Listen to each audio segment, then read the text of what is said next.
कई वर्षों पहले एक किले में एक तानाशाह नामक राजा रहता था। उसकी यश और कीर्ति चारों तरफ फैली हुई थी।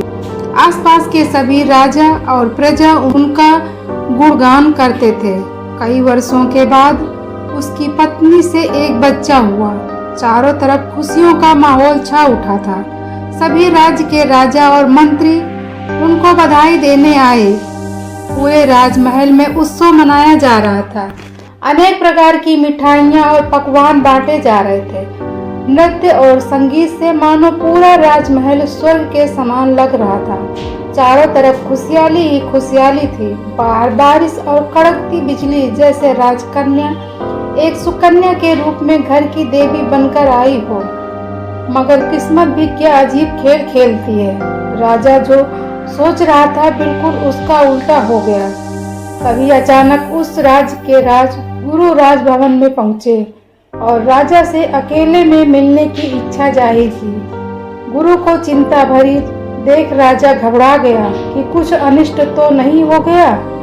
राजा ने राजगुरु से पूछा, हे गुरुवर प्रणाम, बताइए आप इतने क्रोधित और चिंताजनक क्यों दिखाई दे रहे हैं? कोई कुछ अनिष्ट बात हो गई है क्या? गुरु ने कहा, हे महाराज, मुझे ऐसा कहना तो नहीं चाहिए, मगर आपकी और इस राज्य प्रजा के हित के लिए यह बात बतानी पड़ रही है। उसकी चिंताग्रस्त बातों को सुनकर राजा घबरा गया और कहा, हे राजगुरु, आप इतने विलंब ना करें और बताइए आखिर क्या बात है, मुझे बहुत चिंता हो रही है। राजगुरु ने कहा, महाराज, आपकी पुत्री को सुकन्या देवी समझकर आप और हम सब इतने खुश हैं, मगर वो देवी नहीं, एक दैत्य के रूप में जन्मी एक भयंकर दैत्य रूपी कन्या डायन है, जो आपकी और पूरे राज्य के विनाश का कारण बन सकती है। इसके प्रकोप से ही भयंकर बारिश हो रही है।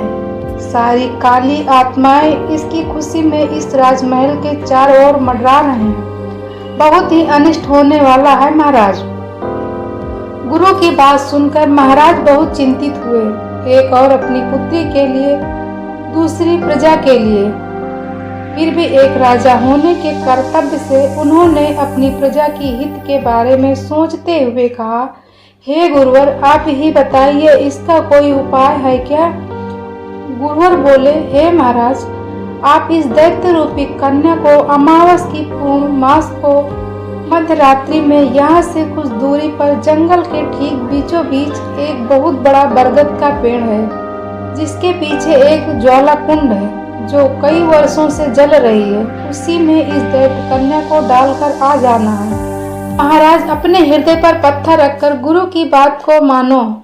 और गुरु की आज्ञानुसार मंत्रियों से कहा, मंत्रियों, कल ही अमावस है, इसलिए इस दैत्य रूपी कन्या को जंगल के बीच एक बरगद का पेड़ है, उसके पीछे ज्वाला कुंड है, उसमें डालकर आना है। ये बात सुनकर रानी अपनी बच्ची को अपने छाती से लगाकर जोर जोर से रोने लगी।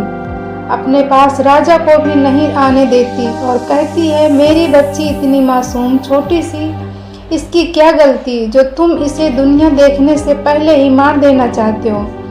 महाराज रानी को समझाते हैं कि महारानी, ये हमारी किस्मत की ही रेखा है। हमारी किस्मत में भगवान ने लिखा ही नहीं है।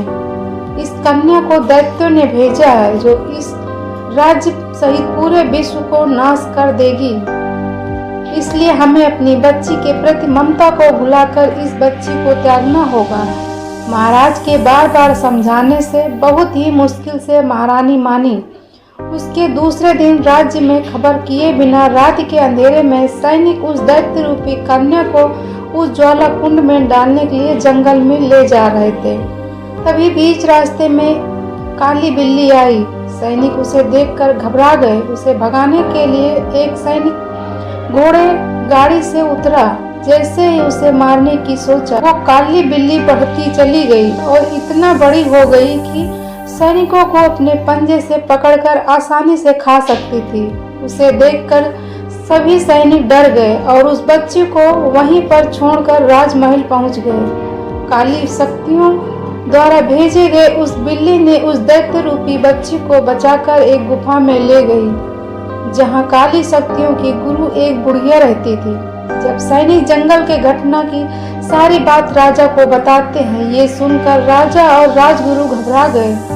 राजगुरु कहने लगे, घोर अनर्थ। महाराज, मैं जो सोच रहा था वही हो गया। इस राज्य और राज्य के लोगों पर घोर संकट आ पड़ा है। अब बहुत मुश्किल है उस दैत्य रूपी कन्या से बचना।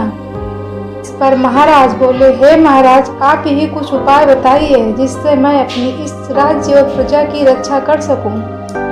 गुरुवर बोले, हे महाराज, इसका सिर्फ एक ही उपाय है। 21 दिनों तक हवन यज्ञ करवाएं और इस बीच नगर से किसी को भी बाहर नहीं जाने देना है, नहीं तो ये हवन अधूरा हो जाएगा और काली शक्तियां इस नगर पर प्रवेश कर जाएंगे, जिससे पूरे राज्य का विनाश हो सकता है।